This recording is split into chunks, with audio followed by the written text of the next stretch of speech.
So far, we've created a program in Scratch that makes the cat move a few steps, change its color, and then make a meow sound. This is a program of sequential logic, where all the tasks are carried out in sequence, one after the other, in the same order as that of our Scratch blocks in the script. But what if we wanted the cat to meow only if it's reached the edge of the stage? This case is different from the previous Scratch example, in that it involves a decision. To achieve this, we will use a selection programming construct. Selection involves the use of conditions to control the flow of a program and make decisions. When running a program that contains a selection, the computer makes a decision on how to proceed based on whether a specified condition is met. Only if the condition is met, then the corresponding part of the program is executed. As already mentioned, selection is one of the main programming constructs, along with sequence and iteration. It is used whenever a decision needs to be made, or when we want to add alternative paths in our algorithm. There are many examples from everyday life where selection is used.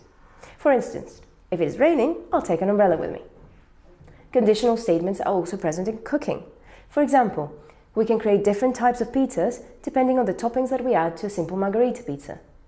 If we want to make a spicy pizza, we use pepperoni.